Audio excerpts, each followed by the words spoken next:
नमस्कार, मैं बीना किचन से बोल रही हूँ। आप लोगों को हार्दिक स्वागत है।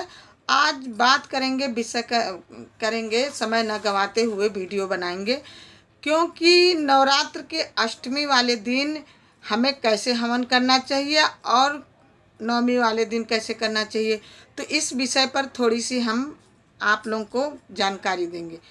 क्यों कहीं कहीं तो अष्टमी के ही कन्या खिला दिया जाता है और कहीं कहीं नवमी को खिलाया जाता है। जो अष्टमी पूजते हैं वो अष्टमी वाले दिन पहले हवन सामग्री करके, पूजा पाठ करके, चने का सब्जी बना करके और खीर हलवा बना करके, पूड़ी बना करके माँ को पूज करके उसके बाद हवन किया जाता है।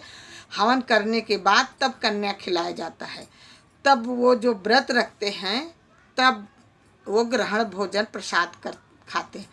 और हवन करने के लिए पंडित को हम बुलाते, पंडित आते हैं घर में तो बड़े विधि विधान से हवन करते हैं। तो हमारे पास यदि पंडित, हम कहीं ऐसे जगह हैं जहाँ हमें पंडित नहीं उपलब्ध हैं, तो हम अपने घर में ही हवन करेंगे। हवन सामग्री बाजार में भी बना बनाया मिल जाता है और हम घर में भी बना सकते हैं, क्योंकि हवन सामग्री बनाने के लिए हमें जौ चाहिए, तिल चाहिए, चंदन की लकड़ी चाहिए, शक्कर चाहिए, चावल चाहिए। ये सब 4-5 चीज़ें और घी चाहिए, मिक्स करके हवन सामग्री बन गई।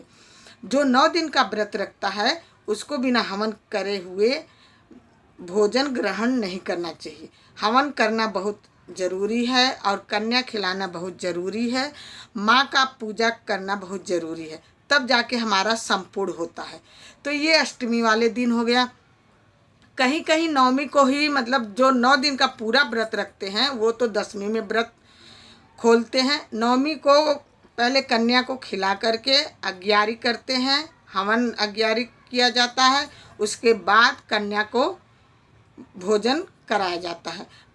कन्या को भोजन कराने समय उनको पहले टीका करते हैं, हाथ में कलावा बांधते हैं, उनका पाँव पूजते हैं कन्या का, उनको कुछ गिफ्ट देते हैं, तब ये हमारा कन्या पूजन होता है। इसलिए आप लोग भी कन्या का पूजन जरूरी करना। बिना हवन करे हुए कन्या का पूजन नहीं करना चाहिए। पहले माँ को भोग लगाना, फिर हवन करना, उसके बाद कन्या का पूजन करना। कन्या को पूजन करते टाइम उनको टीका जरूर लगाना है और उनसे माँ का जयकारा जरूर बुलवाना, क्योंकि माँ का जयकारा इतना अधिक घर में गुजना चाहिए कि हमारा घर पवित्र हो जाए। तो इसलिए आप लोगों के यहाँ जैसे होता होगा वैसे ही करना। और बाकी तो ऐसे ही हवन सामग्री घर पे बना करके आप हवन कर सकते हैं। हमें जोड़े से ही बैठ करके हवन करना चाहिए, क्योंकि हमें इतना मंत्र तो आता नहीं है, लेकिन भगवान को हमें अपने जब घर में करते हैं तो ये 3 अंगुरी से मिला के ही करते हैं। अंगूठा नहीं लगाना होता, ये 3 अंगुरियों से उठा के हवन में डालना चाहिए। स्वाहा, पहले गणेश जी के नाम से गणपति नमः स्वाहा, फिर लक्ष्मी जी के नाम से स्वाहा, सरस्वती माँ के नाम से स्वाहा, महालक्ष्मी की स्वाहा, नौ दुर्गा की स्वाहा, ऐसे बोलना चाहिए। ऐसे बोलने से हमें हमारी माताएं, हमारे देवी देवता खुश होते हैं, क्योंकि पंडित जब आते हैं तो वो पोथी से देख करके ही कराते हैं। ऐसे हमें तो इतना मंत्र आता नहीं है, फिर भी सब देवताओं देवी के नाम का हवन सामग्री डालते टाइम स्वाहा बोलना चाहिए। ऐसे ही हमारा संपूर्ण होता है हवन। और ये एक चीज़ का और ध्यान देना, क्योंकि हमें इस बात का, गाय के गोबर का ही कंडी होना चाहिए, उपले होने चाहिए, उससे हमें हवन में डालना चाहिए। या आम की लकड़ी होनी चाहिए और चंदन की लकड़ी से ही पूजा किया जाता है। और उसके बाद हमें क्या करना है, हवन करते टाइम कटोरी में देसी घी गरम करके लेना है। उसके आम के पल्लों से पहले 5 बार हवन में वो घी का सोहा बोल के ही डालना है, पहले घी से ही, तो उसके बाद हवन सामग्री डालनी है। क्योंकि आम का पल्लो भी ज़रूरी है। एक लोटा में जल लेकर, शुद्ध जल, यदि गंगा जल उसमें डाल दो तो और अति उत्तम है।